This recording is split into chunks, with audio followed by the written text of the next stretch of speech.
Merger of Manipur with the Indian Union. Watch this video till the end. The merger agreement of Manipur with the Indian Union was signed between the Maharaja of Manipur Shri, L. Bodha Chandra Singh and Shri V.P.Menon, advisor to the Government of India, Ministry of States, on behalf of the Dominion of India on 21 September 1949 at Shillong, in which the Maharaja of Manipur surrendered his territory, titles, authority, rights and privileges, except his personal properties and religious rights, and received a sum of 3 lakh rupees per year. Thus, the sovereignty and independence of Manipur as a country came to an end on the date the Maharaja appended his signature on the historic merger agreement, Annexure X. The total area of Manipur merger agreement covered was his territory of 700 square miles or 26,500 paris, hectares, not even a single inch of hill areas. No merger of the tribal chiefs and their territories. The power and authorities of the tribal chiefs are already highlighted in the foregoing pages.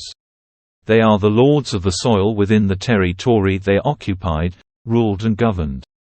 They collected taxes and levies from their subjects independently. So, the merger agreement signed by the Manipuri Maharaja could not and did not cover the territory occupied by the tribal chiefs and their subjects, because the Maharaja of Manipur was not a tribal representative who had authority to act on their behalf, and the tribals were not his subjects. No tribal chief was invited to sign the accession agreement along with the Maharaja of Manipur.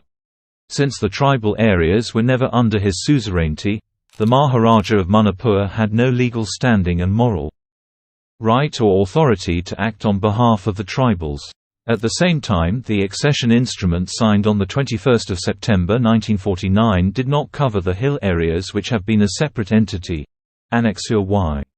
The merger of Manipur to India in 1949 testified that all the ruling chiefs and notable native states of British India except the ruling chiefs of the tribals in Outer Manipur were already merged with India.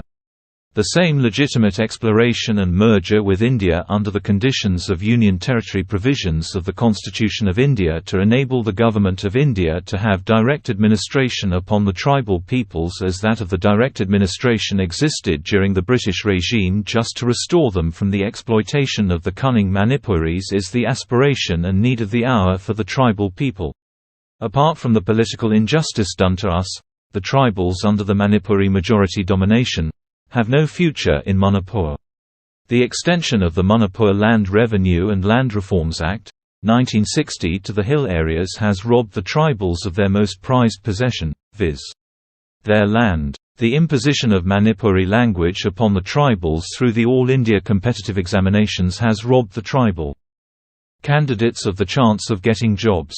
Diversion of funds ear-marked for hill areas for the valley has robbed the tribals of development and growth. There are 100 ways in which the tribals in Manipur are being discriminated, exploited, despised, neglected, alienated and rejected politically, socially, economically, educationally, and whatnot.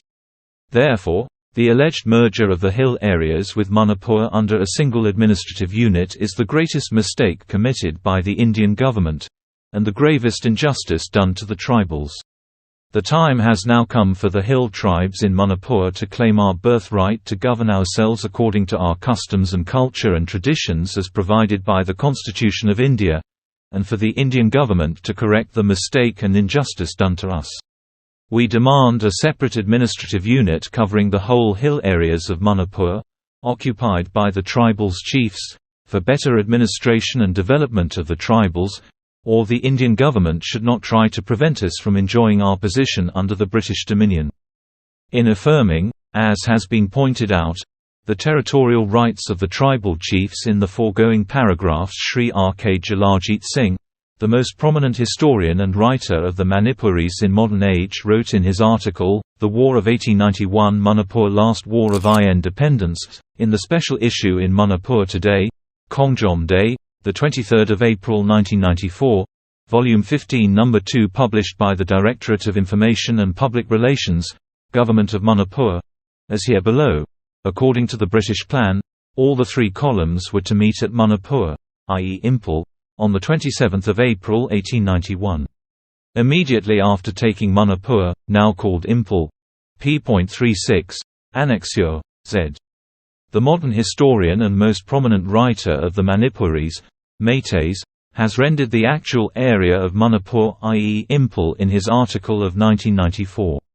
This sealed the factual ground reality between the territory of the state of Manipur and the territory of the tribal independent chiefs. No Manipuri or Meitei ever counted the hill areas as part and parcel of Manipur state in the past, present, and also in the future as well.